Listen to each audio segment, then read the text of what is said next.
Olá, olá, sejam bem-vindos a mais um episódio do Milks Podcast. Estou aqui com a Ana hoje e a gente trouxe um convidado super especial para esse episódio. Acho que vocês vão gostar muito de conhecer e a Ana vai apresentar. Olá, olá! Estamos com Cíntia. É uma honra ter Cíntia conosco. Cíntia é médica veterinária, especialista na parte de diagnóstico laboratorial, e eu vou pedir para que Cíntia se apresente para todos vocês. Boa noite. É uma honra para mim estar aqui com vocês, colegas tão novas, né? E participar desse programa já tão bem conceituado. Obrigada pelo convite. De nada, é um prazer a gente te receber hoje, Cíntia.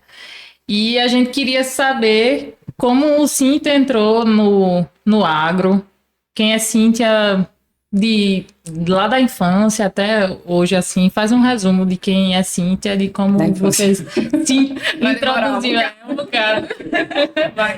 Não, veja só, Cíntia sempre foi uma menina muito dedicada aos estudos, sempre fui estudiosa, segunda, na família são 4 filhos, eu sou a segunda, e sempre gostei muito dos livros e principalmente da biologia. E na época de colégio, terminei no Santa Sofia aqui, em Garanhuns, eu já era monitora de biologia e só sabia disso, que eu queria um curso na área de saúde, né? Na minha época, para fazer uma faculdade de saúde, a gente tinha que sair de Garanhuns, tínhamos que ir para o Recife. E aí minha irmã mais velha já estava no Recife, veio minha vez de tentar o vestibular lá. E fiquei em dúvida em alguns cursos, entre a medicina humana, a medicina veterinária, e acabei fazendo a veterinária, né, e na Universidade Federal Rural de Pernambuco, e me apaixonei. Desde que entrei, sempre direcionei meu curso para grandes animais, até pelo fato de ser aqui do interior, e lá na época na Rural a gente encontrava sempre algumas pessoas do interior e que tinham essa mesma aptidão, essa mesma paixão por animais de produção. E assim a gente seguiu. Aperrei muito a clínica de bovinos aqui, com vários estágios, mas também busquei fora, né? Então, desci para Minas, fui para o UFV, o UFMG, onde consegui concluir meu ESO, meu estágio supervisionado foi na UFMG, na parte de produção e reprodução, e acabei direcionando minha vida para isso, sanidade e reprodução. Então, terminando, já engajei direto nas pós, e aí veio um concurso público municipal, município de Jupi, onde entrei como médica veterinária, mas vivia correndo entre aqui e Recife, porque não queria deixar meus estudos de lado, né? Mas comecei a atuar aí na parte de inspeção de carnes. Já entrei no meio complicado para as mulheres, né? Até então, eu tinha conhecido alguns matadores industriais lá em Minas, onde fiquei encantada, né, porque eram matadouros enormes, né, bem diferentes dos nossos, da nossa realidade, mas aquilo também me encantava. E conheci algumas mulheres veterinárias que trabalharam com inspeção e aquilo encantava a gente, né, como ser líder num meio tão masculino, né? Isso. E eu tentei trazer isso para esse meio. Trabalhei em alguns outros matadores também, da região, São Bento do Una, Garanhuns, durante um bom tempo, passei minhas 2 gravidez no matador de Garanhuns. E foi aí que eu fui convidada para trabalhar em Paranatama também, com a parte de sanidade. E na época eu já tinha feito o curso de sanidade para diagnóstico de brucelose e tuberculose em bovinos, na clínica de bovinos, daqui de Garanhuns, né? E aí montei o meu primeiro laboratório, um laboratório pequenininho. De diagnóstico da brucelose e da tuberculose bovina. Para atender só o diagnóstico e mandar para a Adagro, que seria? No caso de positividade. Do positividade, isso, né? Isso. Faria para venda, compra, essas coisas. Eu fui a única mulher dessa turma de veterinários que estavam fazendo o curso de diagnóstico da brucelose e da tuberculose na época, e tinham vários veterinários, a maioria de cidades vizinhas, menores, porque a gente sentia a necessidade do pequeno produtor fazer ter esse suporte de diagnóstico para essas zoonoses, né? Foi quando o programa se intensificou mais, a legislação apertou mais e passou a ser cobrado em alguns setores, né, na produção leiteira. E aí foi bem interessante, porque foi quando eu comecei a entrar junto do mundo do Ministério da Agricultura, da Adagro, né? E que aí também entre as queijarias que a gente Isso. trabalha também, que para queijaria é exigido. Exame de tuberculose. Dessas minhas andanças em trabalhos em municípios pequenos, eu tive esse contato com laticínios menores, né? Pequenos, não grandes. E justamente trabalhando com essa parte de diagnóstico da brucelose da tuberculose, onde temos notícias, assim, eu tenho relatos bons e ruins, né? Porque o pequeno produtor, ele sofre bastante, né? Sofre. É algo que ainda assusta um pouco, né? Assusta bastante, né? Mas, assim, é bom ver o programa ainda andando, né? Mas depois de conhecer o Programa Sanitário de Controle e Erradicação da Brucelose da Tuberculose, eu conheci o Programa Nacional de Sanidade Equina. E já vinha trabalhando com reprodução equina. Eu acho que eu fui uma das pioneiras aqui, para não dizer que eu sou a mais velha. E agora tem essa leva de turma aí nova. Tem meninos veterinários que foram meus alunos na Fundação Bradesco, né? Então é interessante, eles chegam lá no laboratório me chamando de professora, né? E hoje são grandes profissionais na área de equinos, né? Então é muito gratificante, né? Ver isso, esse crescimento dos colegas, né? E aí, naquela época que eu trabalhava com reprodução em equinos, a coisa ainda era muito fechada. A gente não tinha universidade aqui, a gente não tinha esse aparato dos grandes professores. Então, foi uma época bem difícil, eu não tinha ultrassom, ainda era uma coisa muito inacessível. Escuro, né? Eu tinha um Doppler de ausculta para fazer diagnóstico de gestação em égua. Então, era uma coisa assim... Bem arcaica, bem né? arcaica, bem surreal, né? Mas foi bem interessante. E quando eu estava neste meio, surgiu a demanda dos exames de anemia, de diagnóstico da anemia infecciosa equina e do mormo. Foi aí que eu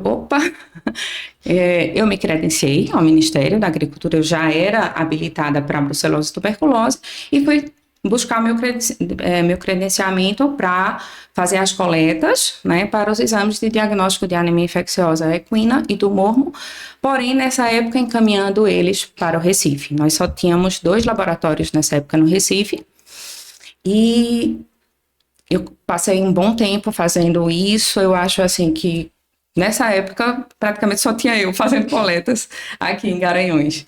E aí, assim, eu sentia o produtor reclamando muito da perda de tempo desse envio do material para o Recife até chegar o resultado do exame a ele, uma vez que os exames só têm validade de 60 dias. Então tem que ser tudo muito rápido, né? Muito rápido. Porque se é um exame que só vale 60 dias... Isso. Então nós tínhamos que ter uma logística da coleta, né? Eu ia perguntar agora. A validade é do dia da coleta do sangue do animal. Do dia que entra no laboratório já está contando já 60 dias. 60 dias do exame. Então, o proprietário ficava muito chateado com isso, porque queria que eu fosse rápido até a propriedade, encaminhasse o mais rápido possível ao Recife, cobrasse do laboratório, né, esse retorno, e esse retorno chegasse rápido. Então, nesse meio, eu acabava tendo algumas coletas que demoravam uma semana para chegar. E aí já foram 10 dias. E aí ele já perdeu 10 dias. Sim, uma curiosidade, né? Nessa época, eu sei que você não é mais velha tanto assim, não, mas um bocado. nessa época eu acho que, assim, pelo meu ver, não tinha tanta cobrança de todas as provas equestres. Quem procurava mais nessa época? Interessante, assim, o que eu percebi que o comércio, né, como que se diz, o meio do equestre em Garanhuns, na nossa região, né, o mundo do cavalo, ele deu um boom aqui em Garanhuns. Nós, na minha época que eu comecei a trabalhar, nós tínhamos poucas vaquejadas, pequenas vaquejadas, cavalgadas quase não existiam e não tinham fiscalização, e nós tínhamos aqueles pequenos apaixonados por cavalo, né, e esses apaixonados, eles tinham esse cuidado de querer saber, porque já sabia que existiam os exames aí, né, sanitários e o risco, de doenças perigosas que levavam à destruição do animal. o medo dele sempre foi esse, poxa, eu vou perder meu cavalo, né? E já Então, com que é um positivo. valor zootécnico legal e financeiro, você tinha esse medo. Então, aos poucos nós vimos esses apaixonados começaram a investir em genética, né? E realmente começaram a trazer para cá, bem junto, né? Então, começaram trazer para cá uma linhagem muito boa, né? De quarto de milha, e a gente viu a coisa começar a crescer, daqui a pouco veio... Se instalou áreas, né? Grandes nomes da vaquejada. Quando eu comecei a trabalhar, a gente não tinha um aras aqui na região, né? Então, hoje em dia, a gente vê os aras aqui, é muito legal, muito, muito positivo para a nossa região, né? E tem pessoas que desconhecem, né? É uma pena. Mas, assim, temos grandes parques de vaquejada, né? Grandes áreas também, então, não só de quarto de bem grande também aqui, né? Isso, era o que eu ia te falar, né? Quando a gente fala de... Angeli, eu acho mesmo, não. Que é uma das maiores, né? Ganhou tempinho, né? É gigante. Que mas tem a missa do vaqueiro. Isso. Tem outras pequenas, mas que saem de um município para o outro. Tem a cavalgada só das mulheres também, se eu não me engano, é Saloá, ou é próxima a Saloá.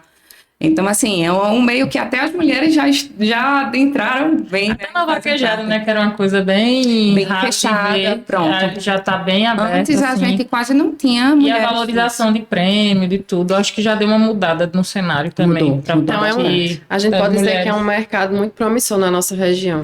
Com certeza, um mercado muito promissor, tanto, eu acho que em todos os setores. O cavalo, ele engloba muita coisa, não é só aquela coisa do cavalo em si. Ele puxa muita coisa. E é uma oportunidade. É uma coisa imensa, que atrela ali vários nichos do mercado. Vai do restaurante até a pessoa que limpa o banheiro, assim, que não desmerece ninguém de qual categoria seja, mas mexe com muita gente ali. Você vai ter um pipoqueiro que vai ganhar um bocado de dinheiro, porque vai lá pra cima o preço da pipoca na arquibancada. Vai um bocado de menino também, e o menino eu pedindo pipoca direto naquela arquibancada, né?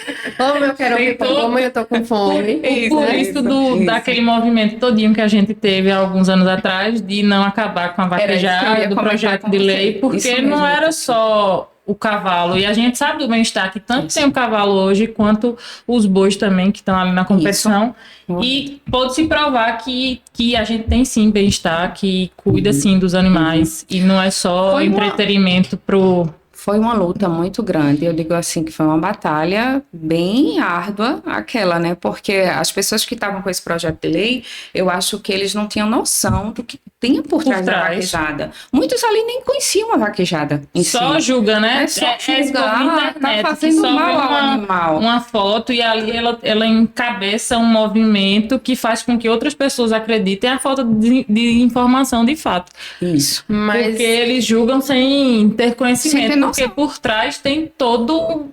Tem muita gente por trás. Tem o couro, tinha gente para fazer exame, tinha gente para cuidar, porque ia desvalorizar o cavalo. Mas aí essa falta de informação que a gente fala, né? Que acaba sendo, de certa forma, muito recorrente no nosso meio, de forma geral. Será que ela não motiva a quem está dentro da vaquejada a levar, a mostrar o que é que tem por trás? Com certeza, na época levou muita gente, teve caravana indo que tivemos vários deputados também do Nordeste que conhecia em si a sabem, festa, né? Que sabe o que é, outros até vaqueiros. E que se mobilizou, né, e inclusive também algumas pessoas daqui que saíram daqui. Teve caravana, foram para manter essa informação. Isso. Manter isso circulando, não só nesse momento que teve mas eu acho que tem uma parte bem assídua, assim, que sempre está mostrando, que sempre está dizendo. É porque tentaram de novo agora, há pouco, tentaram de novo outro projeto para acabar com... Hoje nós temos em Brasília uma Câmara Setorial, a Equestre, né? E ela tenta pegar pessoas de vários nichos, inclusive a rede de laboratórios está inclusa, eu faço parte dela, e as reuniões são periódicas, e a gente tenta levar para esse pessoal de Sudeste e Sul essa nossa realidade, né? Porque realmente lá é um tipo de festa que eles não entendem. Mas a gente precisa justamente dessa comunicação. Pena que a dificuldade é grande da gente ter voz. Mas aí a gente sai batalhando, Sai. Depois de muita luta, a rede de laboratórios conseguiu 2 cadeiras nessa Câmara Setorial, mas não foi fácil, entende? E a gente tenta ser ouvida. Não estou dizendo que a gente já é ouvida. Tem que tentar, tem que continuar tentando, né? Isso. O importante é o que você falou, não desistir. Não a gente desistir. continuar O propósito batalhando. da gente é esse, né? Levar realmente, mostrar o que é que o nosso trabalho, o que é que nós estamos fazendo, o que é que tem por trás de tudo isso, que as pessoas que estão fora desconhecem e julgam, né? Sem conhecer que por trás tem um esforço gigante, tem uma cadeia gigante que está tentando fazer com que tudo funcione Justamente. de uma forma adequada e da melhor maneira possível. Isso, perfeito. Sabendo que a gente é veterinário também, né? Que tem toda a ética por trás da profissão, do cuidado com os animais, cuidado com as pessoas também, porque quantas pessoas iriam ficar sem emprego caso a vaquejada acabasse? É isso. Já falando nessa parte que estamos falando em gestão pública, né, em relação ao esporte em si, nós estamos passando um grande problema que veio de 2023, que foi a alteração na legislação do mormo, né, onde o mormo deixou de ser cobrado a obrigatoriedade do exame de mormo para a emissão de GTA no Estado Nacional todo. Com a justificativa de que animais que não têm sintomas seriam animais negativos. Que não é verdade, né? Pois é. Então, nem assim, todo animal tem sintomatologia do uma problema. teoria que a gente, assim, dizem que são 2 vertentes de pesquisadores que estão se degladiando nesse meio. Porém, eu acho que é muito essa mesma questão da vaquejada, entende? Naquela época de início, que falta um pouco de informação, falta um pouco de esclarecimento, talvez esses gestores aí não estejam... É só de livro, talvez. Eu julgo isso, assim, quando você vai para a realidade, você sabe que várias doenças se comportam de formas diferentes, que você não tem aquela prática ali de diagnosticar, às vezes ele nem te dá o caminho, todos os sinais não parecem ser aquilo, mas quando você vai crescendo, exato, quando você vai fazendo o descarte não é isso, eu vou para isso, não é isso, eu vou para isso, no final você chega àquilo, então isso, nem justamente. Tudo que parece que nem tudo que parece justamente. Então, um animal ali que está aparentemente ótimo, aparentemente saudável, ele pode estar contaminado. E quando a gente fala em mormo, né, nesse trânsito... Que é uma zoonose.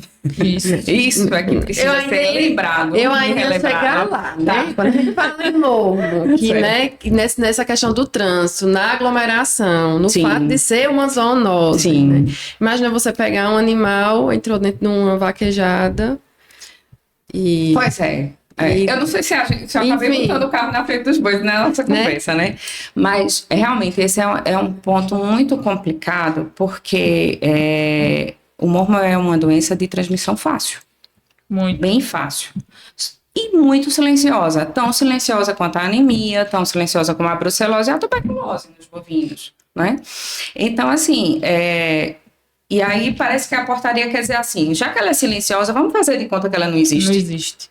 Entende? Por quê? Porque de repente um proprietário ali que tem 100 animais que estão positivos, né, ele não vai querer ter essa perda.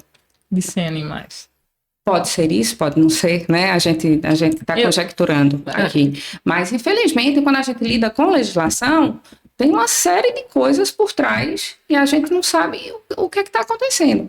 Porém, a gente que lida com o diagnóstico da doença, a gente sabe que é uma doença silenciosa e que existe. E que os animais passam por uma fase assintomáticos.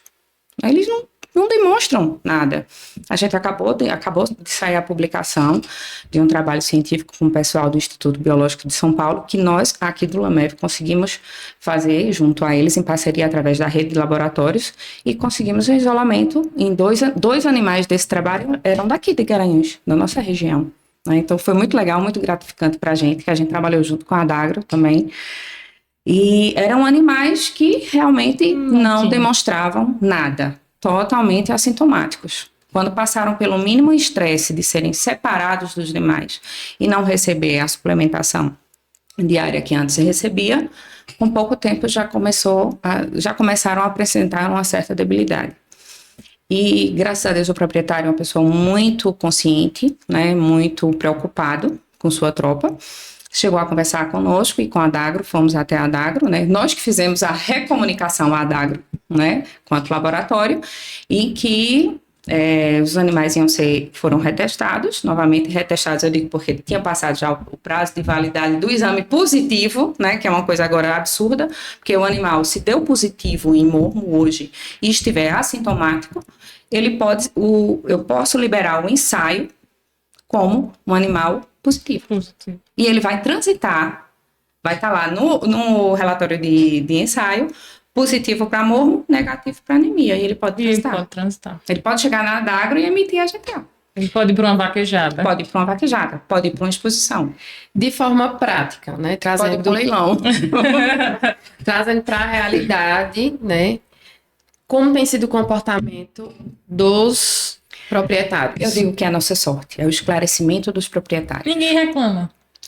Ninguém assim, eu porque tenho experiência porque eu também coleto, mas eu não vejo nenhum com dificuldade. Eu acho até que eles fazem, não, se é para fazer, faz, porque a gente fica tudo resguardado de que tá tudo certo. Então, assim, principalmente Garanhão. Eles são muito adequados, assim, ao sistema. Muito legal ter Letícia aqui neste meio, porque ela trabalha também na área, né? E ela tá lá do outro lado agora, né? Ela que está a campo sentindo isso do proprietário. E é bem isso, porque o dono de cavalo, ele trata o seu cavalo como um cachorro.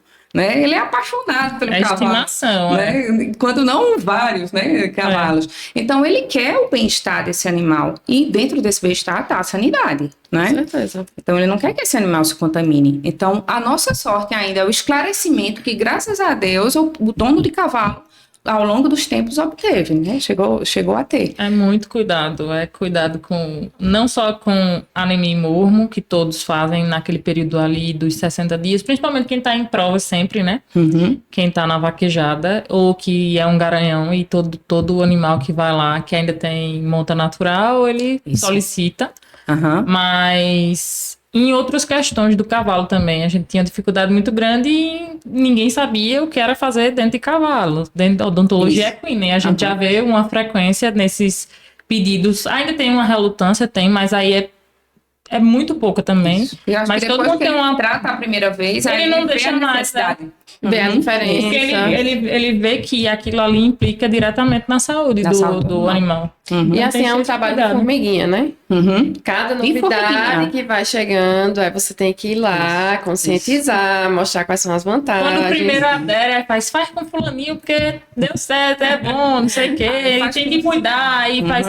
Não leva esse cavalo sem fazer exame, não, e nem deixa nenhum entrar, é tudo bem isso, assim, o faz de um, conscientiza um, ele vai ali, e aquele Mas também. Esse trabalho do veterinário a campo, ele é essencial, é de suma importância, porque é esse veterinário de campo que passa esse esclarecimento ao pequeno proprietário, seja pequeno ou grande, né? Ele precisa dessa noção. E ele só tem através do colega que está lá a campo, né? Do contato. Desse contato, entende? Porque quando ele é dono e recebe o profissional, ele vai ter uma outra atenção contigo. Tudo que você falar ali, ele tá pegando, é lei importante para ele, né? Porque ali está um ente familiar. O cavalo não é mais um animal. E eu acho lindo hoje ter um bocado de colegas médicas veterinárias hoje a campo fazendo esse trabalho. É muito, muito gratificante, né? Pra gente. Principalmente para mim, que vim de uma época que era uma das únicas, né? Que fui olhada de banda por vários homens em várias propriedades. Que muitas vezes a gente chega a uma propriedade, a mulher chegou, pode ir. Assim, sabe? Então a gente notava um certo desdém, né? E por vários meios que eu passei na parte de clínica de grandes animais, né? Com produção ou reprodução, e muitas vezes a gente é olhada realmente assim de cima a baixo. Até a gente conseguir mostrar que faz um serviço tão bom quanto o do amigo que é homem. Justamente. Aí depois eles ficam assim, bajulando a gente. A doutora chegou. Já vai saciar a doutora. A doutora chegou, mas a mulher tá aqui, eu deixo entrar ou não. Pois é. Mas é muito gratificante ver como a coisa cresceu na nossa região e como ainda temos área de crescimento, né? Em algum momento, né, de início, Cíntia pensou assim, eu vou desistir, eu não quero mais não. Não, eu atrapalhei Cíntia, porque ela estava na história que se credenciou, ela nem foi para o laboratório ainda. Não, mas deixa ela primeiro.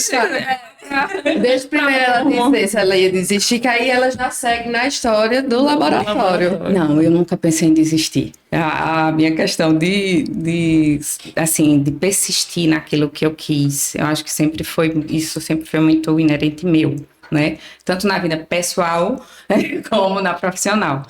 E aí, quando eu dei entrada no processo, na verdade, voltando ao nosso começo da história, né? Quando eu fazia as coletas, era credenciada no Ministério e fazia essas coletas para o diagnóstico de anemia hemorro e sentia essa necessidade que o proprietário cobrava muito, né? Essa logística melhor, né? Uma presteza nesse serviço para a nossa região. Foi quando começaram as grandes festas. Veio aí o nosso Parque Acauã, né? Com as grandes vaquejadas. E várias áreas, né? Várias áreas, né? Centro de... que vieram depois dos centros de reprodução e tal. Então, assim, e foi lógico, assim, nesse meio todo chegou a nossa universidade aqui, né? Então, a coisa foi se fortalecendo. Vieram os professores de cavalo para cá, isso foi show, né? Até então, a gente só tinha que ir para fora, né? Então, tem um professor mesmo que dizia, ó... Pérez ter vindo para cá foi uma bênção para Garanhuns, né? Ele falava que para você formar e não querer ganhar muito dinheiro e não sair desempregado, fizesse o curso de diagnóstico de anemia infecciosa e mesmo? que você já tinha um dinheirinho ali de arrumar dinheiro para fazer curso e para fazer alguma coisa. Né? Você para você não sair sem fazer, se você fizer 10 cavalos, você já faz um dinheirinho bom para você ir procurando outra coisa. Não tem, só basta querer. Ele dizia sempre isso. Ele fazia, olha, para você não fazer nada, dá para você fazer, que não é uma coisa muito difícil também. Você vai estudar, claro, a legislação, as pelagens, de resenhar e tudo mais. Não é uma coisa tão fora. E ainda mais pra gente que passou a universidade todinha estudando e direcionando isso. Ele disse, não tem ninguém que saia desempregado se não quiser. Verdade. A não ser que queira ficar ali naquela... Assim, não tenho nada. Você não tem nada. Se você fizer um curso gratuito, inclusive, e você já sai ali ganhando uma coisinha. A medicina veterinária é muito abrangente, né? É fantástico. Tem muita área de atuação. E tem áreas que o pessoal não tem um olhar carinhoso para ela, né? Tem outras que até parece que fecham os olhos para não ver que tem aquela área ali, né? E em outras áreas que muitas pessoas nem sabem que é aptidão para um veterinário, né? Então, é muito gratificante, né? E aí foi quando me veio essa questão de querer estudar se realmente Garanhuns não era um local, se aqui a gente não tinha um nicho para a gente trazer um laboratório para o interior, né? E tiveram grandes nomes de proprietários, treinadores de cavalos que ainda estão na ativa, que ficaram guardados, que, doutora, por que a senhora não traz esse laboratório para cá? E aquilo ficou realmente, foi quando eu fui até o Ministério e tentamos traçar um estudo, né, junto com um grande técnico na época, passou a ser um grande amigo que me impulsionou também, e fizemos um estudo ali de área, né, de população de cavalos, e vimos que realmente Garanhuns tinha uma distância relativamente positiva de Recife, e tínhamos um plantel já considerável, com grandes festas chegando, e que ali se tornaria realmente um polo, né, para essas cidades circunvizinhas de criadores. E aí eu meti a cara, né? Entrei com o meu processo. Na época, o processo de credenciamento era só no Ministério da Agricultura, indo até Brasília, né? Cheguei a receber minha primeira auditoria do Ministério da Agricultura. E aquele meu laboratório, que antes era só diagnóstico de brucelose e tuberculose, foi ampliado. Então, eu tive um grande apoio do meu pai e do meu marido, que sempre me impulsionaram, né? E quando eu chegava assim com o objetivo, meu pai, eu acho que via o olho brilhando e dizia, vai. Ele sempre direcionou muito a gente ao trabalho, né, e me via a campo. Hoje sou casada com um médico veterinário também, que aí nem precisa dizer, né, quando ele via eu animada com coisa, vamos, meta a cara, né, e foi muito bom receber esse apoio também.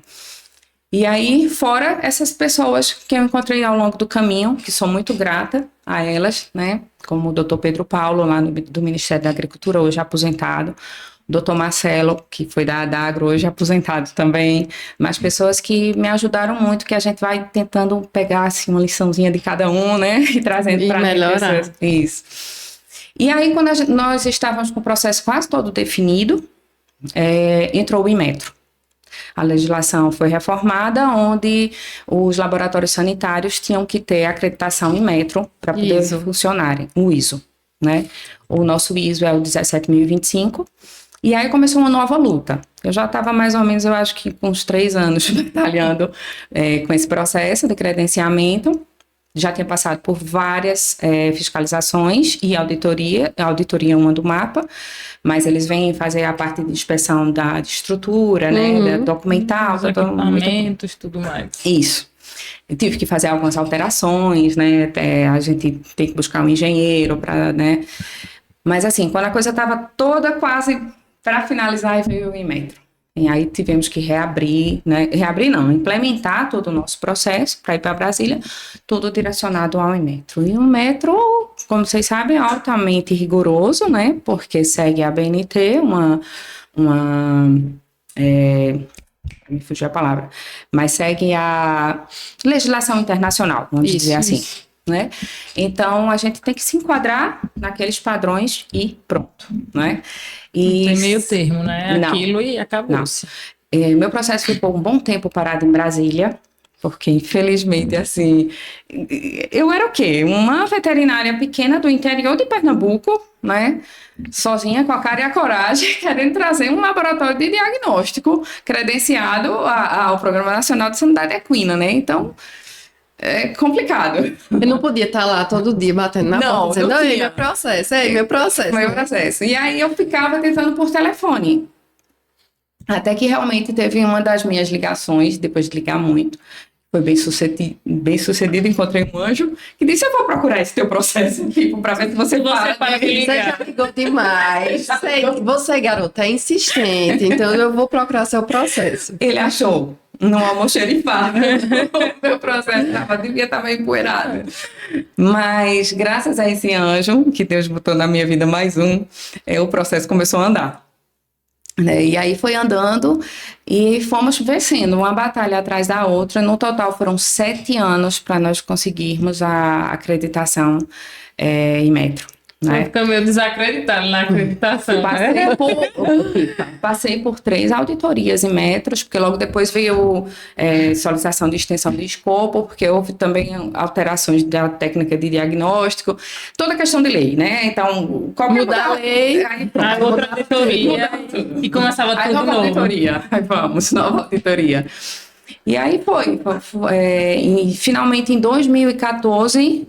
E em junho de 2014 conseguimos estar inaugurando o LAMEV, o primeiro laboratório sanitário do interior de Pernambuco. E eu acho que um dos poucos dos interiores no nosso país, porque a maioria dos laboratórios se encontram nas capitais, salvo os estados grandões, né, que a gente ainda tem cidades polos, também outros veterinários, outros laboratórios.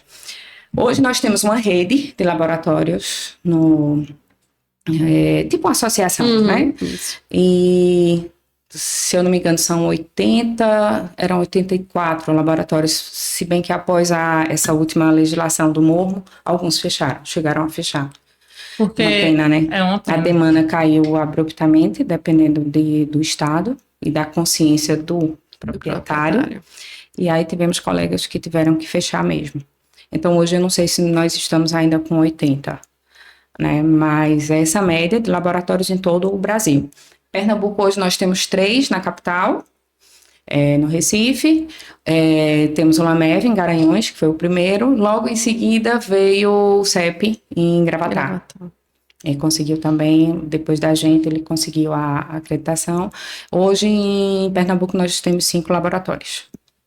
Muito bom. Mas foi uma luta. Só me engano, teve uma cidadezinha que eu fui fazer ESO. Eu fui fazer ESO num frigorífico de cavalo. De cavalo. Só para exportação, né? Sim. Porque aqui no Brasil não é permitido. Sim. E ele era mapa e é só exportação mesmo. Cada país tinha um nicho e eu acho que lá tinha mas era para atender, eu acho que para atender mais o frigorífico, porque quando alguma égua paria, era a única exigência também do Ministério, quando ela paria, ela tinha que dar retorno no GTA e ela só saía de lá com o exame de anemia imuno. E era muito comum chegar a parir lá dentro do curral de espera. Poxa, entenda. Aí deve ter sido uma experiência muito boa, né? Foi. Eu achei que eu não ia... Mas é tudo da experiência. Ela descobriu que ela queria inspeção, entendeu? Foi também. Foi no final do curso. Porque no curso na grade, né? Você só vem conhecer inspeção no 10º período. Então, ali eu já estava direcionado, já tinha comprado até ganhado, na verdade. Eu ganhei dos meus tios o material todinho para trabalhar com a odontologia equina. Porque eu tinha feito o curso na pandemia. Sim. Ocioso, não sei o quê. E já podia fazer. Eu fui fazer e quando eu cheguei, e aí, gostei, eu acho que é isso que eu quero. Então, veja aí como é que a gente vai lhe dar esse presente. Eu disse, que massa, pronto. Aí olha que é um trabalho pesado para as mulheres veterinárias, também, né? E os caras ficam olhando assim, não perguntam nem se a pessoa quer ajuda. É pesado, porque é pesado. Até as canetas são pesadas, tão mais maneiras, né? Mas assim, ainda assim é pesado. É pesado. Mas aí eu tava com essa cabeça, eu vou sair da universidade e vou ser dentista de cavalo, acabou-se. E vou fazer um serviço ou outro ali com cavalo também. Nunca quis pet, da vida toda. E quando entrou em campo, já viu realmente a necessidade dos exames sanitários? Foi outro nicho. Mas não tinha por aqui, assim, tipo, não tinha esse nicho todo. Tá crescendo agora também pra nossa região. É um meio também ainda bem muito, fechado, né? Aí não tinha como, eu disse, eu vou pra cavalo, porque sem trabalhar também não quero ficar. Aí eu cavalo. Aí quando foi no final, um ESO meu tinha dado errado e eu tinha gostado da cadeira de inspeção. Aí deu certo esse ESO lá pra Bahia, lá no sudoeste da Bahia. Itapetinga é o nome da cidade. Itapetinga. Lá tem um, na Bahia acho que tem dois. Tem no interior e temos capital, são 2. Aí lá tinha esse para atender essa demanda do frigorífico. Mas não, se eu não me engano, os 2 são no interior. Não tem na capital, né? Não tem na capital, isso. Eu conheço as 2, porque tivemos que ir para... O legal é isso também, que acabamos conhecendo os RTs dos demais laboratórios, porque nós fomos... Fora os cursos normais que nós temos que fazer de diagnóstico dessas patologias, nós temos também que, quando o Inmetro entrou, né, então trouxe a obrigatoriedade aí de uma série de coisas. E há pouco tempo a técnica de diagnóstico mudou, né? Passamos a usar a ELISA, ao invés de fixação do complemento. E daí desceu todo mundo para o Rio de Janeiro para fazer curso. Para fazer ELISA, curso de ELISA. E foi ótimo, porque aí a gente se engaja com os demais RTs dos laboratórios do país todo. Né? E é uma amizade que fica, que perdura. Porque e sempre a gente tem uma dúvida ou outra, uma coisa ou outra, né? Que sempre está se comunicando. Está acontecendo isso aí também, né? Isso. E temos um grupo enorme, né? E a gente está, assim, sempre se comunicando. E é legal, porque até, como ele disse, foi através disso que a gente tentou buscar uma cadeira na Câmara Setorial de Equinos, né? E aí vai. E fortalecendo. Vai tentando, né, se fazer presente no meio equestre a nível de Brasil, de Brasília. As meninas de Brasília são maravilhosas, guerreiras, cavadoras, e estão sempre lá metendo a cara, aperreando o Conselho Federal, aperreando muitas vezes. Precisa dessas pessoas, né, para manter, porque senão só o produtor ali no grito não ganha nada, né? Tipo, tem que ter voz que tem uma participação política também. Interessante, que hoje em dia eu posso dizer, a maioria dessas guerreiras são mulheres, viu? As RTs de laboratório. Os homens são mais caladinhos, são mais quietinhos. Mulher mais ousada, né? Quem sai buscando mais tem sido as mulheres. Assim, analisando o contexto geral, é isso mesmo. E a mulher já começa na ousadia de querer entrar no mercado, que era restrito homens, isso. Né? Era uma coisa muito... Todo mundo olha para você e diz, ela não vai conseguir fazer isso. Esse trabalho pesado. Eu vou te ajudar na caneta, porque se tu resolvesse vir fazer esse trabalho pesado não, aqui... Não, tu não pedia não, eu morria na tua, eu não peço não, tá? Muito bem. Peço não. Eu também escutei muito isso, ela não vai conseguir esse laboratório no interior, né? Escutei de homens e da área, né? Veterinários da área. É porque tem, na nossa profissão tem um defeitozinho, que é das pessoas não se ajudarem, e não... Isso. É uma pena, né? Porque nós poderíamos ser mais classistas, né? Isso. Como as demais profissões. A gente podia ganhar todo mundo mais, porque aí desculpa a palavra, mas prostituem a profissão. É. Porque eu conheço gente que faz um exame de anemia hemorro por um preço que eu digo, eu não vou. Não vou, porque é meu trabalho também. Pode ser o mais simples possível, mas eu estudei. É isso e que... eu vou lá para cobrar o justo para todo mundo. Hoje o grupo do laboratório em que os clientes, né, os colegas veterinários fazem parte, a gente tenta discutir às vezes esses pontos, né? Porque não é justo, a gente tem que mais ou menos padronizar aquele valor, né? Porque o veterinário, a responsabilidade do veterinário credenciado, ela é muito grande. Não é só você chegar lá e coletar o sangue e pronto. É uma cadeia de coisas que começa dali, do teu trabalho a campo, né? Desde a coleta da amostra, a identificação correta daquele animal. Que é muito importante. Os cuidados com essa amostra, né? A viabilidade dela, você manter essa viabilidade até chegar ao laboratório. Saber que a validade daquele exame está começando ali, no daquele teu trabalho, né? Então, é uma coisa assim, o nosso trabalho de laboratório não existiria sem vocês que estão a campo. E eu digo porque eu passei muito tempo nesse lado, né? Eu era a veterinária também credenciada de campo, que sofre com conversa de proprietário, o mal pagador, aquele que quer que você se prostitua nos preços, né? Nos valores do teu serviço. Fora que é perigoso também, é uma área perigosa. Você vai ali, não, é só para coletar um sangue. Tem cavalo que não tem costume, que ele bota para lhe morder. Isso. E ali, você é o seu material de trabalho. Você não perde assim, não, quebrou um material, eu não vou mais trabalhar porque quebrou. Não, você tá ali. Você e você. Tem colegas que já levaram coices, que passam tempo sem trabalhar. Isso. Então, você tem que botar na balança tudo isso. É um trabalho e pensar no futuro. Mas tem muita gente que prostitui, literalmente, e não pensa no longo prazo. Uma mulher que trabalhou a campo, não tem aquela que nunca levou um coice, uma queda,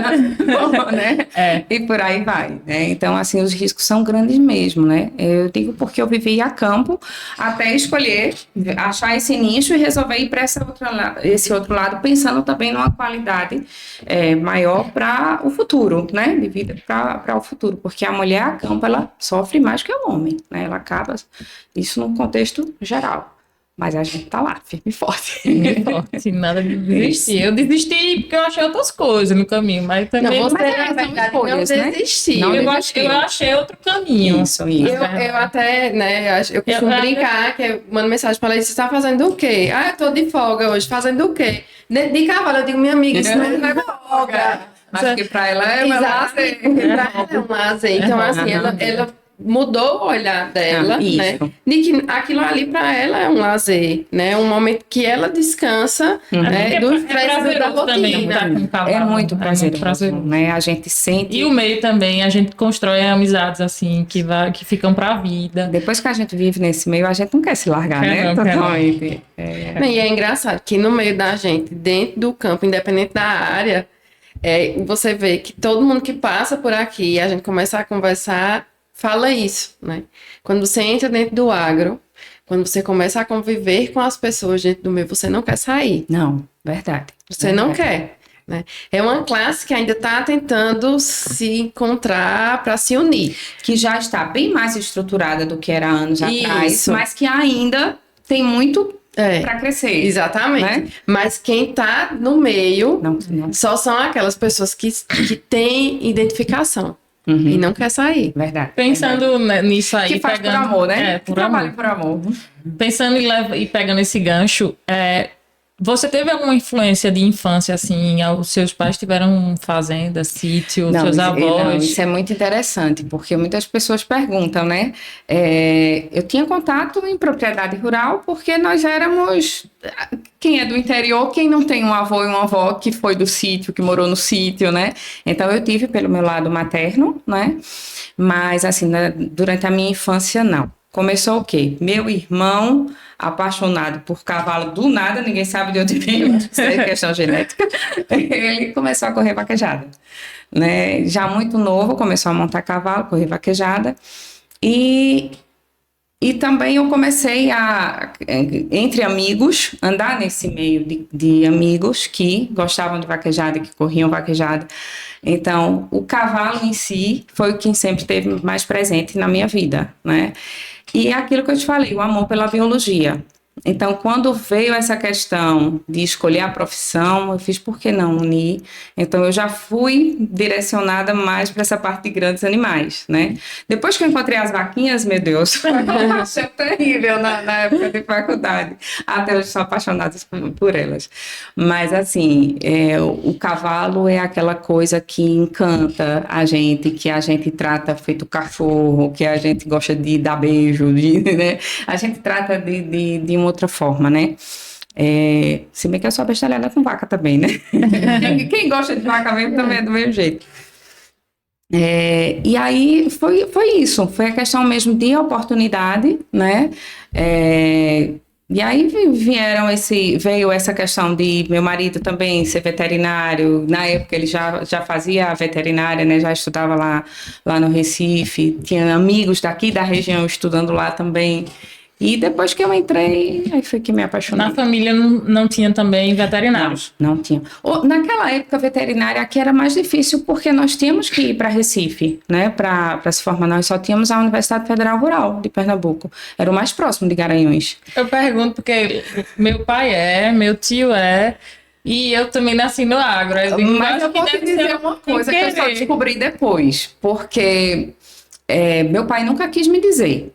Porém, quando eu fui fazer o vestibular, já estava escrita que ele estava me levando para fazer prova de vestibular na Rural.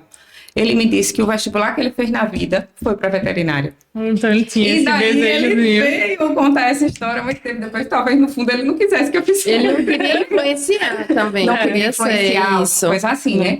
Mas aí ele veio contar que antes, ele é PRF da Polícia Rodoviária Federal, porém antes ele trabalhou com laboratório de medicamentos veterinários. Para mim foi uma surpresa, sabe? Porque eu já estava inscrita, já ia fazer, né? E foi aí que ele veio me contar. Passou muito tempo fazendo a região Nordeste inteira, no Fuscão, porque ele principalmente a parte de vacinas. Ele faz o laboratório, o forte eram vacinas. Então ele andava o Nordeste todo no Fuscão levando vacina. Foi quando ele se apaixonou pela veterinária e queria fazer a veterinária, né? Foi para o Recife, tentou, junto com um irmão, que também estava tentando vestibular, e junto com um amigo daqui, seu Anchieta, que tentou zootecnia, e seu Anchieta passou no vestibular e meu pai não passou. Mas aí, uma semana depois, saiu o resultado da Polícia Rodoviária Federal e ele conseguiu a aprovação. E aí ele desistiu da veterinária e só veio me dizer isso quando eu estava para fazer veterinária, né? Mas e os filhos de Cíntia pretendem ser veterinários? Afinal, eles têm os pais veterinários. Os pais veterinários. Não sei. Não falo muito. O mais velho não, com certeza. O mais novo eu ainda tenho as dúvidas, sabe? Porque eles dois são apaixonados por matemática. Muito loucos por matemática, a mãe também era louca por matemática, o vô também louco por matemática, o pai não. O mais velho agora está fazendo já vestibular UPE, né, que é seriado, e só pensa nas engenharias. Então, provavelmente, ele vai buscar as engenharias. E aí eu fico, gente, e o Lamev? Mas dá para administrar e contratar um RT. Não é contratar um RT. E o mais novo diz que quer medicina, não medicina veterinária, medicina humana. Mas eu ainda acho o meu caçula ainda meio indefinido, né? Apesar dele dizer que quer realmente, vamos ver, ele ainda tem 13 anos. Eu queria também, mas aí... No meio do caminho também. Tinha uma veterinária no meio. Pronto. Não, eu tentei um bocado, mas era mais difícil, né? Eu passei 5 anos tentando ainda. Aí depois eu não tinha outra opção. Eu disse, a única opção que eu tenho é veterinária. Só que aquilo já começou a me cobrar, assim. E foi quando eu me encontrei também. Eu comecei em Recife, eu perdi o vestibular daqui, de Garanhuns. Eu perdi a data de inscrição. Aí fiz vestibular de novo. Pela federal, né? Aí eu disse, não, vou começar na particular, porque eu já perdi muito tempo. E comecei lá em Recife, na particular. Caladinha, eu fiz Enem de novo. Na época eu tava tendo transferência, só que eu não sabia que existia isso de transferência. Mas aí eu, caladinha, fiz Enem de novo e passei de novo. Aí, dessa vez eu não perdi, não, a data não. Aí e terminei aqui em Garanhuns também. Na minha época, a minha professora de biologia, a qual eu era monitora, ela assim, era super, me apoiava para fazer medicina humana, né? E eu fui para Recife meio naquela, para fazer cursinho e aí, será que eu devo? Mas aquilo só tinha na época UPE e federal. Então eu achava uma coisa muito distante para a gente que saiu do interior, né? Que não fechava currículo, né? Para fazer uma prova de vestibular, conseguir. Né? Então a gente sai tentando aqueles outros cursos que venham, né? E foi isso que eu saí, tentando conhecer os outros cursos, né? E foi aí que veio a medicina veterinária. E lá em Recife, por coincidência ou não, eu ia muito para um professor de genética. Sim. E era mais parte laboratorial também. Aí foi na época que eu passei e eu desliguei. Mas a mãe dele também trabalhava no ministério e fazia essa parte de laboratório. E eu fiquei muito interessada na época. Devia ser nos Lanagros, né? Na época Lanagro, hoje LFDA. Isso. Uhum. Aí ele era um professor fantástico também. E eu comecei a estagiar não, tipo, até muita curiosidade de fazer uns cursos que tinham da faculdade e me interessei. Só que aí vim pra cá e daqui eu não participei, não tinha esse querer de estar, porque sempre era a mesma pessoa no laboratório. Eu me abusava logo com babão, aí eu não ia não, aí eu não fui atrás de nenhum curso, de nada, não fiz nada. Sempre tem, né? Todo curso. Fiz estágios muito bons também em algumas clínicas daqui de Pernambuco, fui para Paraíba, aí foi quando eu fiz o outro curso também de odonto. De odonto. O de odonto chegou a fazer aqui ou... Em São Paulo. Em São Paulo, foi. Ótimo, que joia. Foi. Tava decidida a ficar com odonto. Tava. Eu ainda ia fazer o intermediário depois, aí depois eu me chateei com a situação que teve, eu digo, eu não quero mais não isso.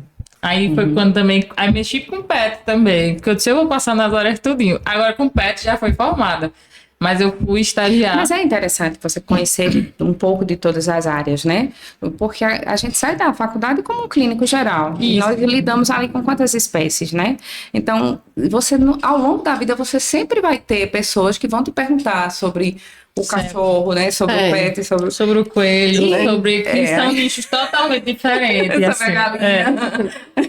Quando alguém pergunta qual a sua profissão veterinária, meu cachorro, eu digo, olha, eu não sei, porque quando meus animais adoecem, eu ligo para o veterinário clínico. É o gato, quando pergunta o gato. E aí, o papagaio?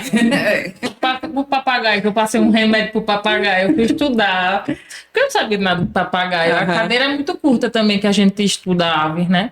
Isso, muito pequeno a grade de... eu não sei ornitopatologia. Aí, meu filho, eu não sei não desse negócio desse papagaio não, mas deve ser verme.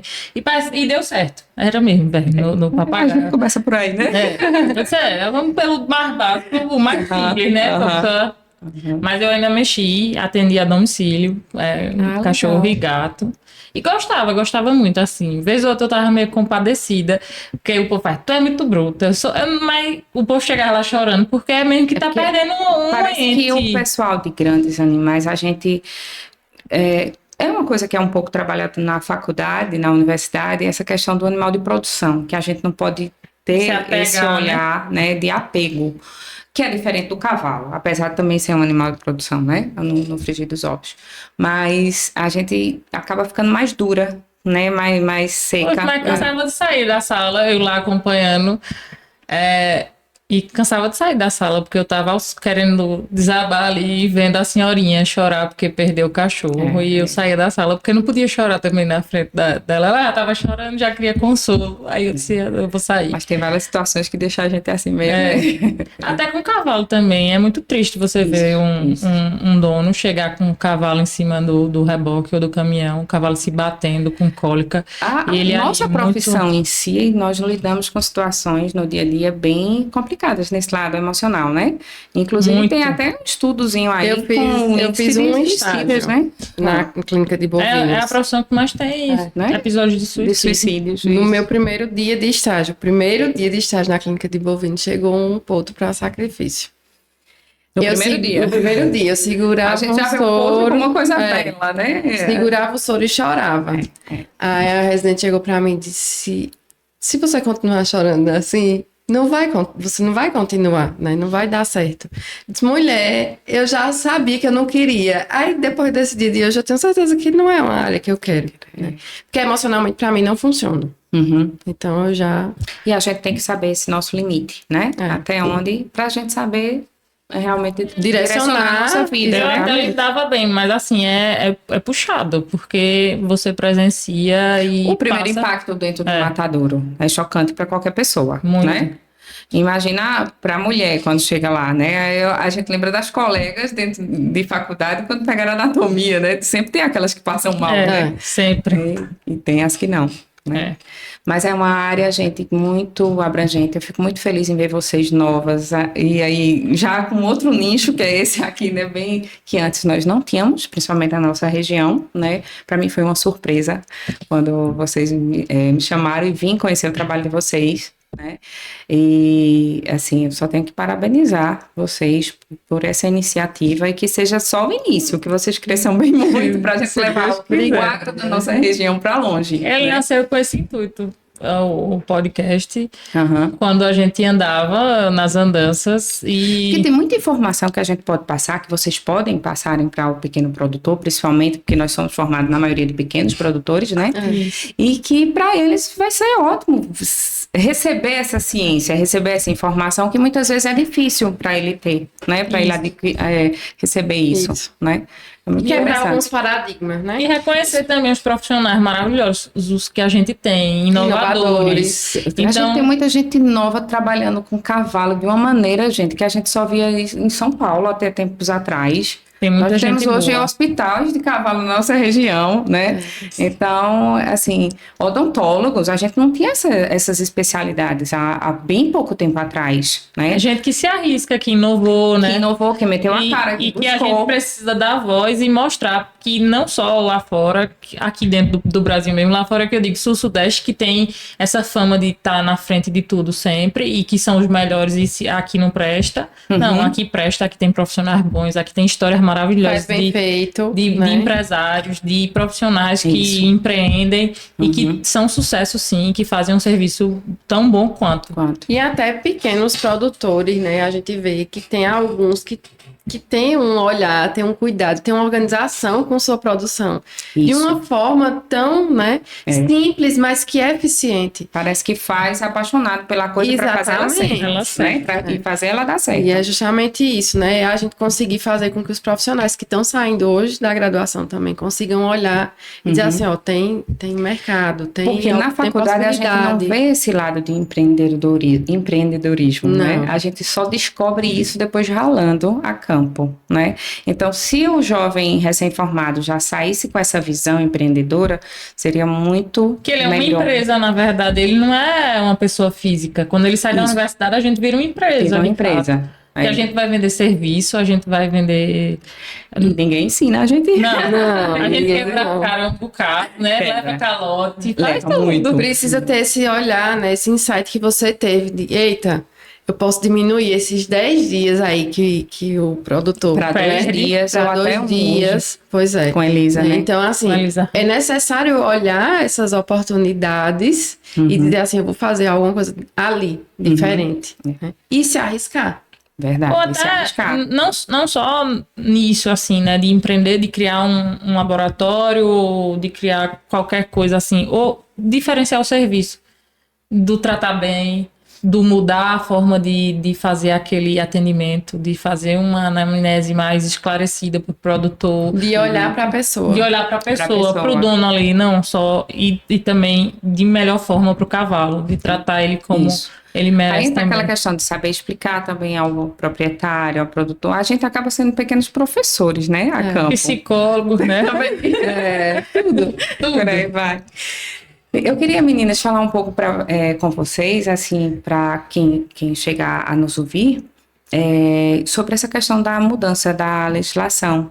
Porque eu noto muito proprietário ainda sem saber o que está acontecendo, o que está sendo cobrado, o que é obrigatório, o que não é, né? E do mesmo jeito que eles acabam só quando o veterinário chega lá, acampa, e aí, doutor, eu tenho que fazer mesmo esse exame ou não? E aí cabe ao veterinário esclarecer, né? No caso assim, a parte boa do fazer e a parte ruim de deixar de fazer, né? Mostrar o custo-benefício disso também, né? Com certeza. E E assim, tem chegado essas perguntas, né? Graças a Deus, os meninos, eu digo os meninos, né? Porque geralmente a maioria são mais novos que fazem coletas hoje, né? Que são clientes do LAMEV. E chegam com algumas dúvidas, né, com algumas indagações a respeito da legislação. Porque ainda essa mudança é nova, É né? nova, é relativamente nova. Tem pessoas até de alguns órgãos que desconhecem ainda, né? Entram em contato para saber o que realmente está sendo cobrado, né? E realmente o processo age dessa forma, uma vez que até então, antes dessa legislação, foi positivo para anemia infecciosa equina. Se tivesse sido positivo no diagnóstico por ELISA, poderia fazer o teste confirmatório, que é o IDGA. Esse nós fazemos no LAMEV, os laboratórios credenciados podem fazer, né? Credenciados e acreditados em metro. Então, deu positivo no IDGA para anemia infecciosa equina, não tem outro teste que confirme mais do que isso, ele é altamente específico. O que poderia era o proprietário, ele tem 7 dias corridos para pedir uma contraprova. Né? Então, nesse meio termo, ele abre um processo, faz a solicitação junto ao órgão fiscalizatório, né? Fiscalizador, que é a ADAGRO, e solicita essa contraprova. Se o Ministério autorizar, o pessoal da ADAGRO, junto com o proprietário, vai até o laboratório para acompanhar a técnica. Faz a coleta oficial. Não, ele utiliza a mesma amostra. A mesma amostra, que ela fica guardada, né, no laboratório. É nossa obrigação manter ela lacrada e enumerada. E esse lacre só é rompido no dia da realização do contraprova, né? Teve muitos pedidos já disso? Temos alguns bons pedidos. Assim, infelizmente, nós estamos numa região endêmica, né? Pernambuco, acho que por isso que é um estado pequeno que tem um grande número de laboratórios, porque tanto temos um plantel grande de animais, como, infelizmente, nós temos as doenças aqui, tanto a anemia quanto o mormo. Então, é uma região realmente endêmica. Alagoas, Pernambuco, Paraíba, Rio Grande do Norte, Bahia, nós temos um número alto de positivos, de positividade. E então, quando chega em tropas de animais de muita genética, de muito valor, realmente eles querem a contraprova, né? E por que são doenças silenciosas? E o animal tá bem. O animal tá bem, né? Não tem nada. São animais de prova, são animais muito bem tratados, né? São suplementados, recebem uma ótima alimentação, recebem as vacinas, pra né? A imunidade desse cavalo baixar e ele vir apresentar algum sintoma, é uma coisa praticamente que não vai existir enquanto ele estiver nessa vida de produção dele, né? Competindo. Então, o que é que acontece? Fica a dúvida na cabeça do proprietário. Então, ele chega a pedir realmente a contraprova. Mas, infelizmente, todas as contraprovas que nós fizemos de 2014 até hoje só confirmaram a positividade. Então, é uma segurança maior ainda no teste, né? A gente vê que é um teste bem seguro mesmo. E, infelizmente, esse animal, sendo positivo, ele é destruído, né?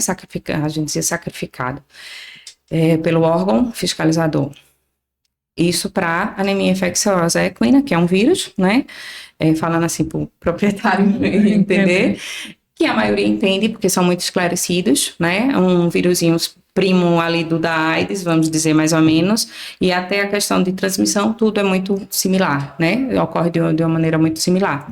Inclusive a parte da falta de sintomatologia, né? Você não sabe uma pessoa que tem AIDS, você não sabe também um cavalo que tem a até ele ter uma queda de imunidade e apresentar algum sintoma que você primeiro bate muito, pensa que é toda outra doença, até porque a sintomatologia é parecida com várias outras doenças. Várias outras doenças, isso. Eu já peguei animal que estava com cara inchada, e você pensava que tinha sido capim, qualquer outra coisa assim.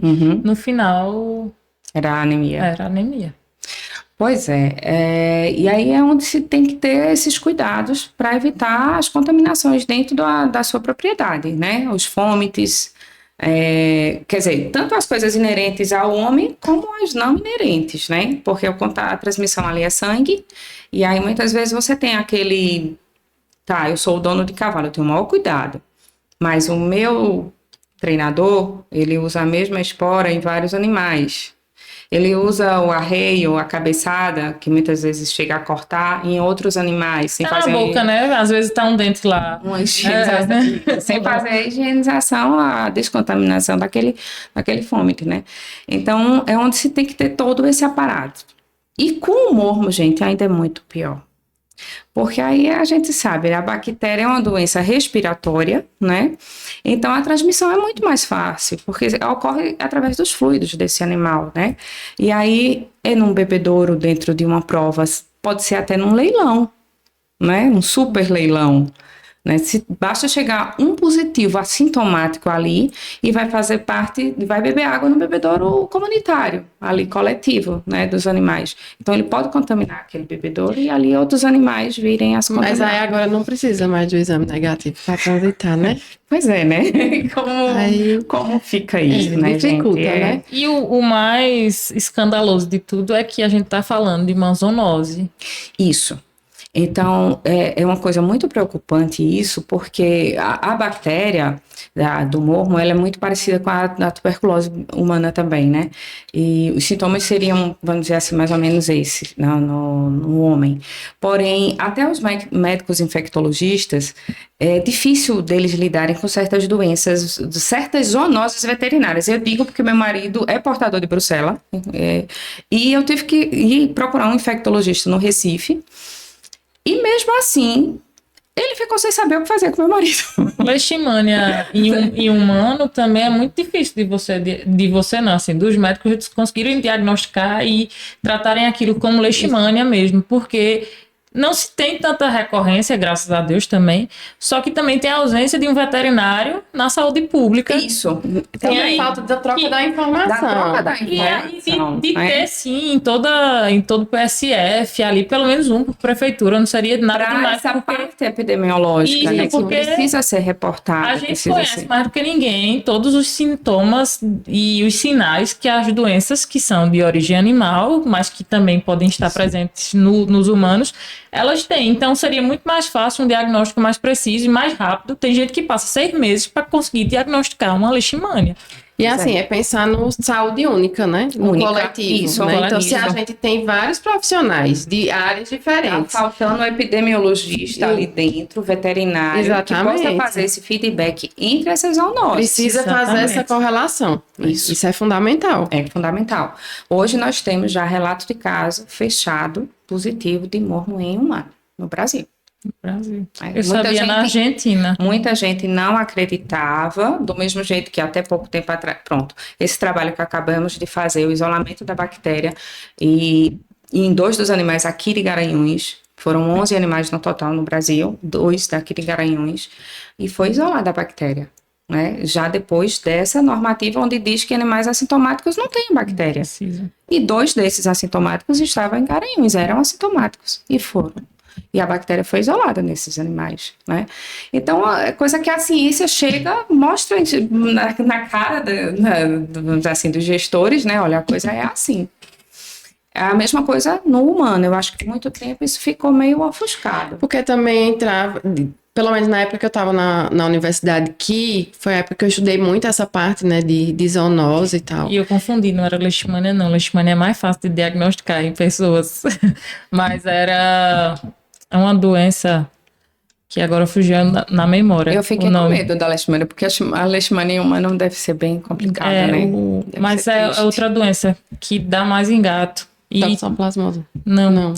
E ela tem umas lesões viscerais e cutâneas. Só que a cutânea, no humano, é bem difícil de sarar. Esporotricose. Esporotricose também, mas não era essa que eu queria falar. Que foi uma pessoa até que eu conheci que passou vários meses assim, tentando diagnóstico.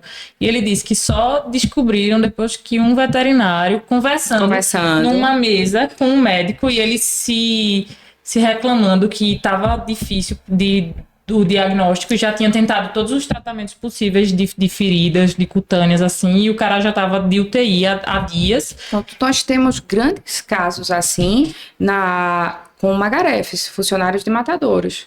que chegam no médico com aquelas febres intermitentes, final de tarde, uma sintomatologia clássica de brucelose, e o infectologista não atina para isso.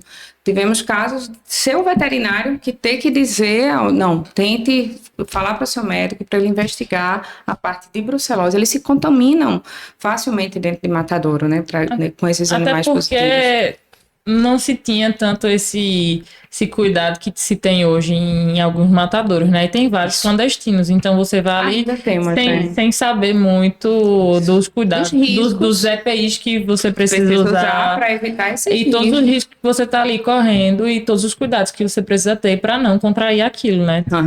Em alguns casos chega a ser menosprezado, né? Chega. Então, por exemplo, na minha época de universidade era tipo, aftosa é uma zoonose de risco menor, morma é uma zoonose de risco menor, né? Tinha meio que essa classificação. Talvez seja menor porque não fosse tão relatado, né? E não desconheça a diagnóstico. Não podia não ter tantos estudos que comprovassem, né?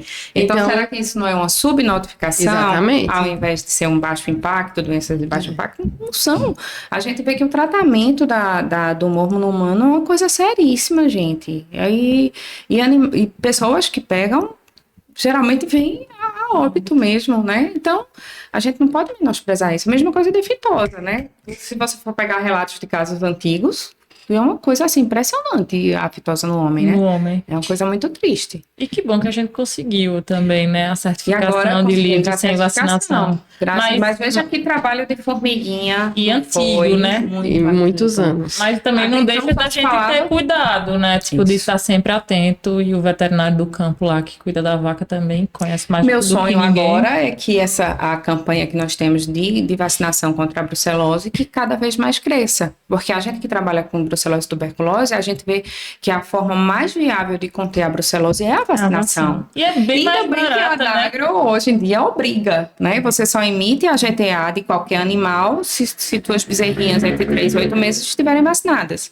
Isso é ótimo, porque infelizmente as coisas só funcionam no geral de forma compulsória mesmo. E né? não é uma coisa cara para o produtor. Não é, de jeito nenhum. É mais caro você perder um animal com brucelose. Hoje Ou então negligenciar naquele período ali de 3 a 8 meses, que você compra uma vacina bem mais em conta, e depois ter que comprar uma vacina mais cara depois desse período. Eu levei esse projeto para a Prefeitura de Paranatama.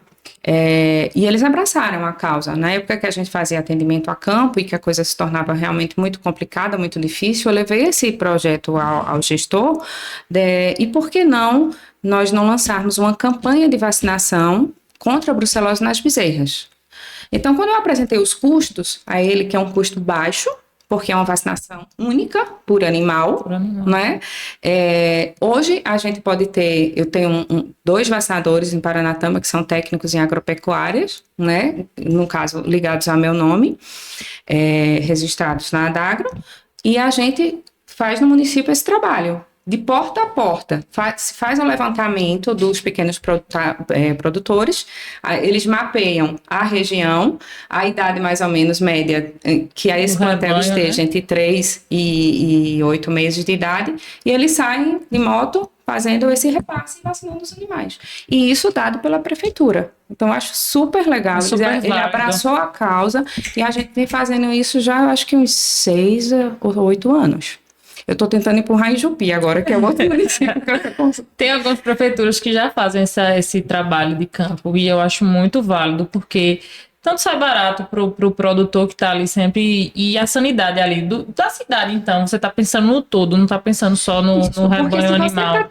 Aquela simples vacina, veja quanta coisa não vem depois dela. Aquela bezerrinha, ela nunca vai ter a brucelose. E não então, o leite dela já não vai ser um leite contaminado com brucelose. Não, já vai leite melhor, vai chegar no laticínio, vai fazer um produto melhor. Principalmente, né? Porque as queijarias que não tem esse registro, não tem esse controle daquilo, do órgão, né, do selo e tudo mais, ela ali vai comprar aquele leite daquele produtor, então é o dela mesmo, sem teste, sem nada, e vai colocar em risco quem está comprando queijo, quem está comprando esse leite. Animal que um dia vai ser de descarte, quando for para o matadouro, ele também vai estar saindo ali uma carne de melhor qualidade, não vai estar levando riscos aos magarefes que estão ali na linha trabalhando.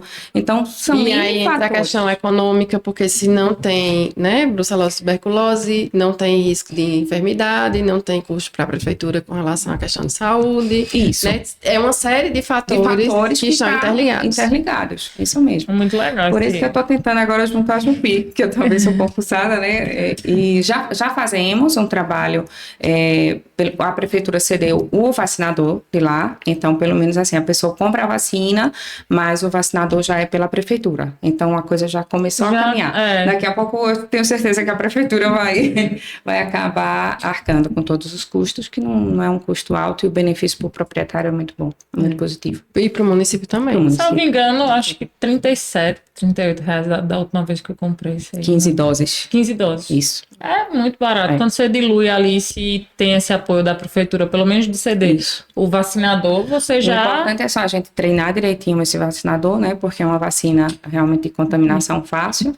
Então, ele tem que ter todos aqueles cuidados, né? Para ele mesmo não se contaminar com a vacina, né? É viva. É viva, isso. Pena a tuberculose ainda não termos um imunizante, né, no mercado. Então, hoje em dia, eu acho que uma das grandes patologias de maior impacto e não estudado na nossa bacia leiteira é a tuberculose. Porque também é uma doença silenciosa no bovino. Às vezes apresentar zoonose também, apresentar uma leve tosse num certo período, geralmente quando muda a nossa temperatura, né, nosso clima. Depois passou aquela fase de tosse, o animal volta a ganhar peso, se recupera bem. Dá leite igual. Leite igual, né? E aí, como está essa fiscalização nos laticínios para a tuberculose, para o controle dessa tuberculose?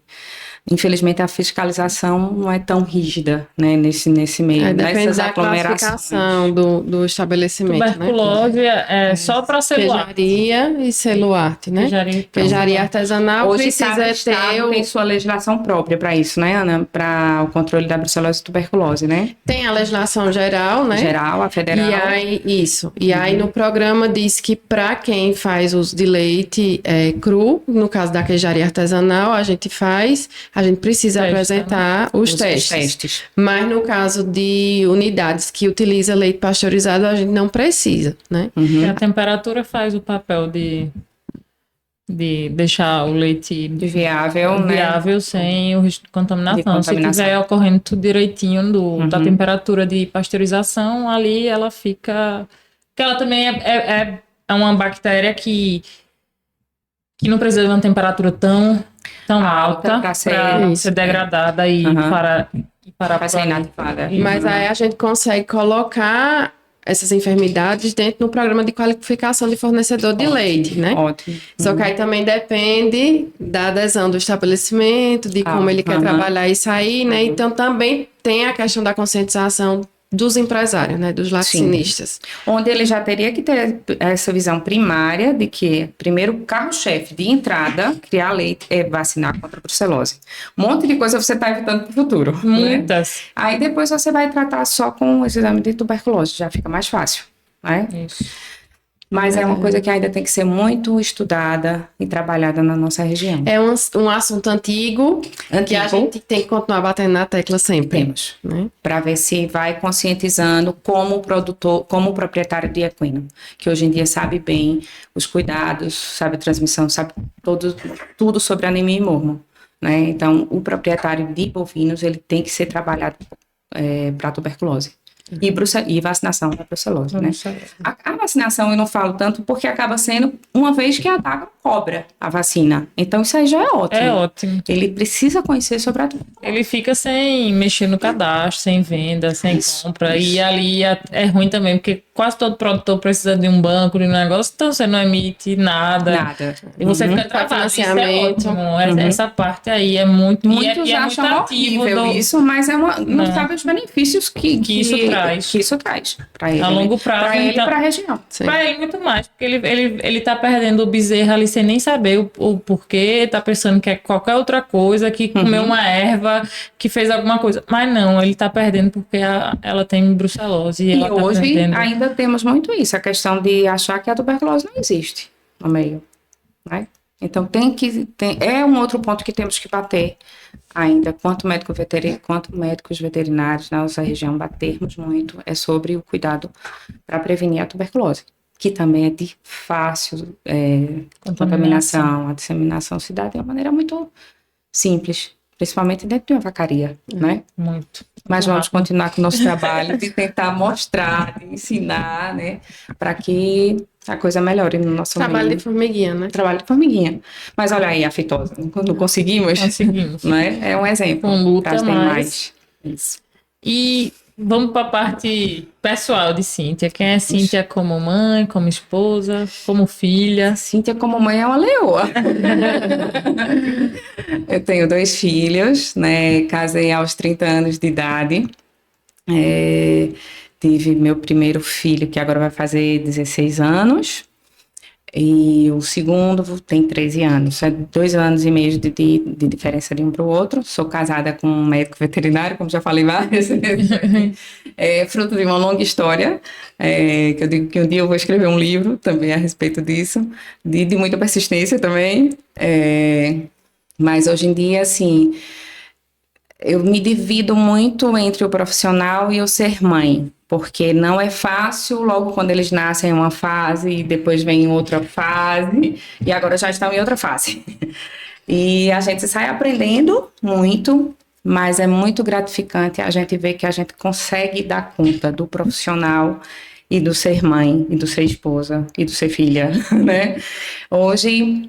No final, a gente é filha e é mãe também dos nossos pais, né? Porque a gente pega no pé para ir no médico. Isso, a gente eu tô nessa fase.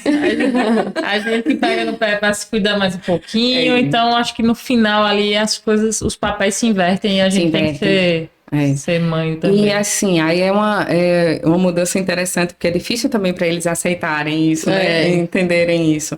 Mas aí a gente vai com amor, com jeitinho, né? Hoje eu vim de uma família de 4 filhos, 3 mulheres e um homem, esse vaqueiro, que corre vaca já até hoje na categoria Master, mais corre. Eu sou a segunda filha, as outras 2 estão morando fora, uma em São Paulo, outra em Portugal. Então eu sou a única que fiquei aqui que estou fazendo esse papel de... Porque o homem é mais desligado, né? Ele é muito presente, junto aos nossos pais, né? Mas essa parte de cuidado tudo sobra mais para a mulher, né? A gente, quanto filha, que a gente tem que ter, acaba pegando mais esse cuidado, né? Tendo mais esse cuidado.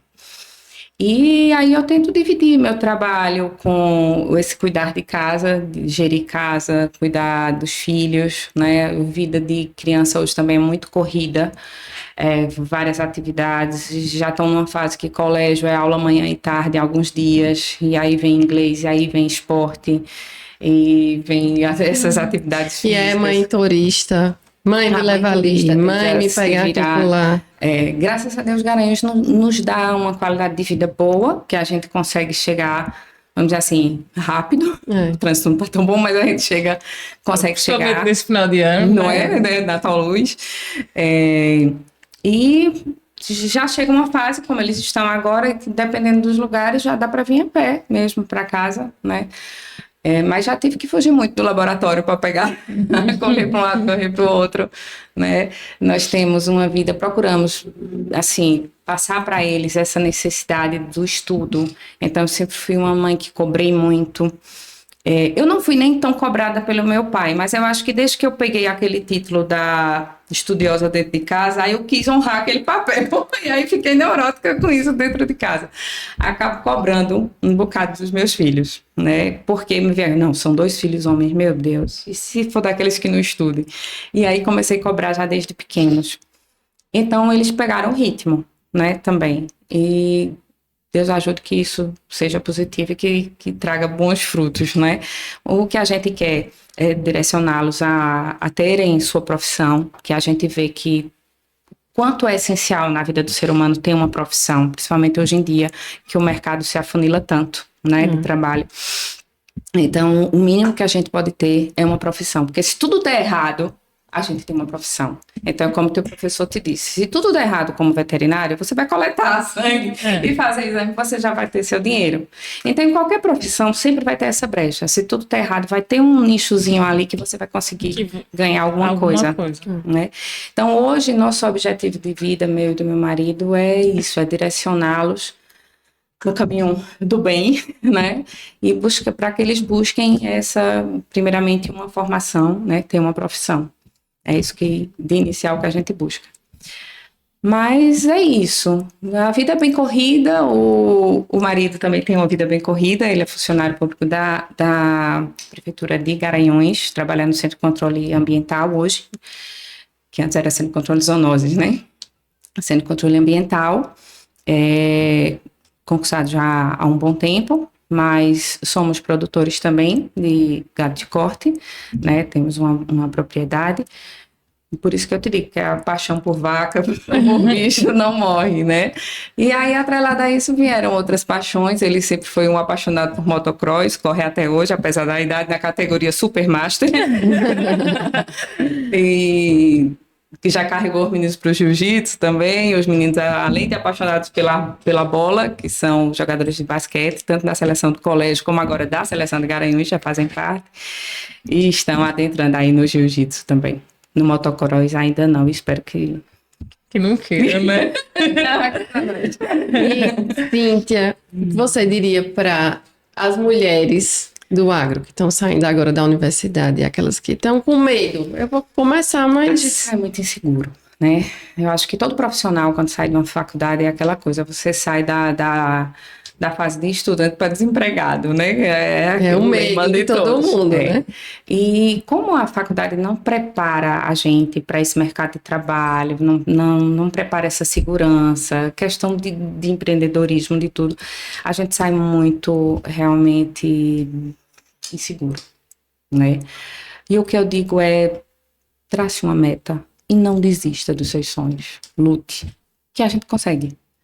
Se não conseguir tudo, vou conseguir que nos consegue tudo na vida, né? Que a gente quer. Mas batalhando, a gente consegue. A gente chega, né? E é muito gratificante, como digo e repito mais uma vez, ver mulheres hoje em dia no agro e trazendo benefícios ao agro, né? Então, assim, a gente fazendo o agro crescer, a gente faz parte do crescimento do agro na nossa região. Então, isso pra gente é muito gratificante, né? É muito bom quando a gente realiza um trabalho e vê que ele tem algum respaldo na sociedade com o propósito que a gente tinha e que deu certo. Né? Levar um olhar diferente, né? Isso. Que o que eu tenho percebido muito é que a gente tá olhando muito além, né? A gente pratica muito isso em casa, né? A gente planeja muito antes em casa. Eita, amanhã eu vou deitar, já tô pensando, amanhã eu tenho que organizar isso e isso para casa. E aí no agro a gente também tá fazendo muito isso. Então a gente vai atender um cliente, a gente já vai atender um cliente, fulano trabalha produzindo queijo de coalho. E será que não dá para ele produzir queijo de manteiga? Não dá para ele fazer, né? Então a gente tá levando muito essa visão. E isso tá fazendo uma diferença muito grande. Que a gente está conseguindo espalhar, né? Uma sementinha, vamos inovar, vamos, né? E isso é... E a mulher tem a parte da delicadeza também, né? O jeito de chegar, a forma de falar é mais doce, o jeito de... Talvez por isso a gente acaba sendo escutada, ouvida. Às vezes, primeiro quem chega meio fechado. Mas depois que a maioria do universo é masculino ainda, a gente encontra algumas mulheres bem empreendedoras também, já que estão ali à frente, e são elas que levam queijo para Recife, e são elas que vêm e que pagam o trabalhador, então também tem isso, tem muito disso. Ela trabalhou também com queijo e ela fazia esse trabalho, teve alguns trabalhos que ela tinha que fazer esse transporte de queijo. Que descarrega uma galera lá em Recife e tira e não tem medo do pesado e do fácil.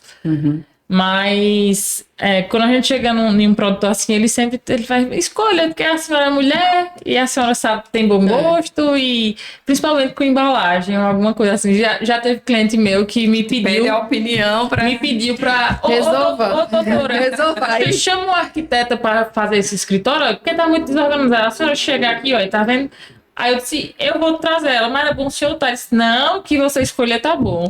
Ele é bem assim, e a gente também faz essa parte. Assim. E é gostoso você sentir isso, né? Porque ele tá te respaldando, né? A Você, confiança que né? ele tem, né?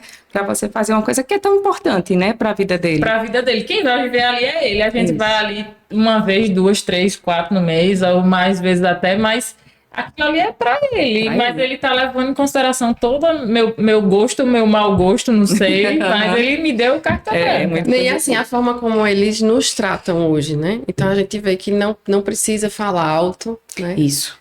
Não Isso. precisa, você vai ser ouvida. Eu descobri isso em Matadouro, né? Logo cedo, recém-formada, né? Que você entra aquele montão de homem, aquele barulho infernal e chega... Não precisa você falar alto, não precisa você falar grosso. Basta você ter educação e... Por favor. É gentileza, né? A gentileza, obrigado. O jeito de falar, né? Gente, E aí a gente acaba cativando, né? Porque todas as turmas de Magaré que eu trabalhei em Matadouro, todos acabaram ficando muito amigos. E tudo que a doutora falava... Lá no Matadouro eu ia lá pro curral, ficava lá sentada com os meninos que cuidavam do curral primeiro e ia conversando. Então acho que é tudo forma de falar. E a gentileza. Porque eu tava vendo ontem até um vídeo, eu até compartilhei, de falar de gentileza. O quanto você ser gentil lhe traz para perto do que Deus foi, do que Jesus foi aqui na Terra, né? Do que ele passava, toda a gentileza. Então, quanto mais gentil você é, mais você se parece com Letícia, agora você disse assim, o norte, porque nosso norte maior sempre é Deus, né? Então, eu acho que essas pessoas que já levam isso acima de tudo, a gente já consegue direcionar a nossa vida de uma outra forma, né? De outra então, forma, melhor, né? Muito melhor. Quando você trata bem, você tá ali... E até nos nossos baques, nas nossas quedas, né? É o que segura a gente, né? E aí, já que a gente começou a falar do mais importante que rege todas as coisas, inclusive o nascimento do podcast e de tudo que a gente faz, quem é Deus para a Cíntia? Deus é tudo. Chega a me arrepio. Porque, gente, Deus, eu fui formada num colégio católico, né? E os meninos escolheram ir para lá depois que saíram da Dom Expedito, e ficaram entre o 15, que era evangélico, a religião do pai, e católico, que é a minha religião. Mas como eu fui fruto do Santa Sofia, e eu lembro de todo o trabalho espiritual que a gente recebe, e o quanto isso foi positivo, principalmente quando eu fui embora daqui, né? Porque trabalha muito a nossa raiz, a nossa base, né? E eu acho que quem tem Deus, gente, tem tudo, a gente vai para qualquer canto, né? Porque ele é nossa base para tudo. Então, para mim foi... Hoje em dia eu quero que os meninos tenham... Quando eles escolheram, eu fiquei muito feliz, porque eu sei que eles estão recebendo essa formação lá que dentro. Você recebeu. Que eu recebi, que foi tão positiva, tão importante para mim nos meus momentos de dificuldade, longe de casa. Eu espero você se aproxima mais de Deus, Isso. de todos os caminhos, você conhece mais um pouco, né? Isso. Você ter essa formação quando criança, quando adolescente, independe da religião, se católico, se... qualquer religião. Mas aí você tem que ter uma crença em Deus, e tem que se firmar, porque eu acho que é mais difícil também, principalmente se você como mãe, de você criar seus filhos nesse caminho, deles escolherem outro. Isso. E é isso que a gente espera, né? Que eles sigam. E uma prova disso é o que você acabou de falar, né? Que você teve essa criação, né? E quando você estava longe, você tinha sua fé. Era meu esteio. Você não queria desviar e nem pensar em outro caminho que não fosse o do bem e o que Cristo pregou quando estava aqui. Deixou pra gente de ensinamento. Aí é isso que a gente tenta conduzir, né? Agora, né? Cíntia, foi uma honra sentar aqui para conversar com você. A honra foi toda minha. Muito obrigada por aceitar nosso convite.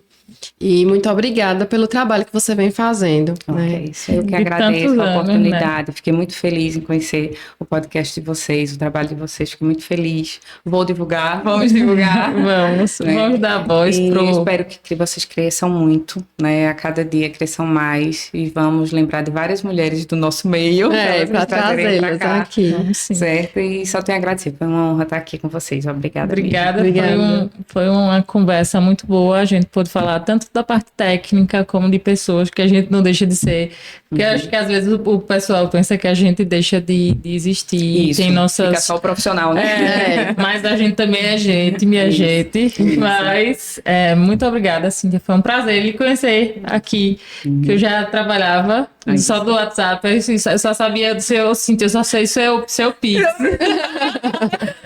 Mas foi um prazer. Olha, Letícia, o prazer foi meu. E já te muito conhecia, né, obrigada. do laboratório, Cris, né? através de Cris, só a vi uma vez, rapidinho, lá, mas quando cheguei aqui foi uma surpresa, né, que era a Letícia, que é colega de trabalho, e foi muito gratificante estar aqui com vocês, e quando precisar de qualquer coisa, a gente está à disposição. Cíntia, eu vou te pedir para você divulgar o Instagram do Lamev. Certo, Lamev, você tem um contato pelo @Lamev, V mudo, né? LAMEV, mudo laboratório, Lamev Laboratório. Aí você acha o Instagram e pode se comunicar conosco por lá, certo? Também temos um telefone fixo, pouquíssimas pessoas usam, mas é o 87-3761-2000, super fácil, também bem antigão. Mas quem precisar também, quiser fazer contato por telefone, é esse o número. É isso, minha gente. A gente se despede de Cíntia e vocês falem pra gente aqui se gostaram, se não gostaram do papo. A gente tá aqui pra melhorar. E não esqueçam de se inscreverem no canal, curtirem, seguirem. Curtir. Seguir Lamev, curtir, seguir a gente se não estiver seguindo, compartilha com toda a família, com papagaio, periquito, o povo do trabalho, todo mundo. Faz tudo o que tem que fazer aí para gerar engajamento pra gente, Pronto. certo? E divulga no Instagram. E a gente tem que divulgar todas as informações que foram passadas hoje aqui, porque foram muito importantes. Exato. Vocês que conseguiram e ficaram aqui até o final, muito obrigada. E um agradecimento especial aos nossos patrocinadores. E Deus abençoe todo mundo. Amém. Até mais.